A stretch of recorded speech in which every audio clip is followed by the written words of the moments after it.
आपल्याला माहितीये, होळी म्हणजे रंगांचा सण, सगळीकडे आनंद आणि उत्साह असतो. पण काही कहाण्या या सणाची एक दुसरी भयान बाजूही सांगतात. कधीकधी या आनंदाच्या मागे जुने शाप आणि भटकणाऱ्या आत्म्यांच्या गोष्टी दडलेल्या असतात. चला या उत्सवाआड दडलेल्या 3 अशाच काळजाचा थरकाप उडवणाऱ्या कहाण्या पाहूया. पहिली कहाणी आहे प्रीती नावाची, जी गरोदर होती आणि होळीसाठी आपल्या आईच्या घरी गेली होती. सगळं सुरू झालं जेव्हा तिचा पाय नकळतपणे चौकातल्या एका शापित वस्तूवर पडला. हे सगळं एका विचित्र धक्क्याने सुरू झालं आणि थेट अमानवी हल्ल्यापर्यंत पोहोचलं. आणि सगळ्यात भीतीदायक म्हणजे तिच्या मित्रांनी सांगितलं की तिथे कोणीच अनोखी नव्हतं. मग तिच्या घरच्यांनी एक व्हिडिओ काढला ज्यात एक धक्कादायक सत्य समोर आलं. ती तिथे एकटीच होती. एका जाणकारानं सांगितलं की होळी पौर्णिमेला असे शाप चौकात ठेवले जातात, एखाद्या बळीच्या शोधात. आता बघूया दुर्गापूरची गोष्ट.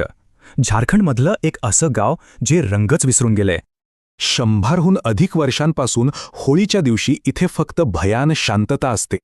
एका दुःखद घटनेमुळे या गावाला असा शाप लागला जो आजही कायम आहे. असं म्हणतात की राजाचं भूत आजही तिथे फिरतं आणि होळी साजरी करणाऱ्यांना सोडत नाही. आता शेवटची कहाणी अर्णव, ऋषी आणि आकाश या 3 मित्रांची, जे आग्र्याला होळी खेळत होते. होळी खेळताना ते रस्ता चुकली आणि एका पडक्या किल्ल्याजवळ पोहोचले, जिथून पार्टीचा आवाज येत होता.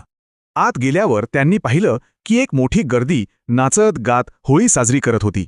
पण अचानक संगीत थांबलं, सगळीकडे शांतता पसरली आणि सगळे त्यांच्याकडेच बघू लागले.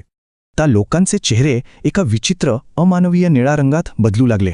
त्यांचे डोळे एकदम पांढरे शुभ्र झाले आणि मित्रांना कळालं की ते भयंकर संकटात सापडले आहेत. नंतर कळालं की अनेक वर्षांपूर्वी होळीच्या दिवशीच त्या किल्ल्यात हत्याकांड झालं होतं आणि तिथले आत्मे दरवर्षी तोच शेवटचा दुःखद उत्सव पुन्हा जगण्यासाठी शापित आहेत. या कहाण्या जरी भीतीदायक असला तरी ते आपल्याला एक महत्त्वाची गोष्ट सांगतात. म्हणजेच रंगांच्या या उत्सवातही काही न दिसणाऱ्या धोक्यांपासून सावध राहणं गरजेचं आहे. प्रत्येक सणामागे, प्रत्येक परंपरेमागे अशा काही कथा दडलेल्या असतात. कोणत्या कथा आहेत त्या?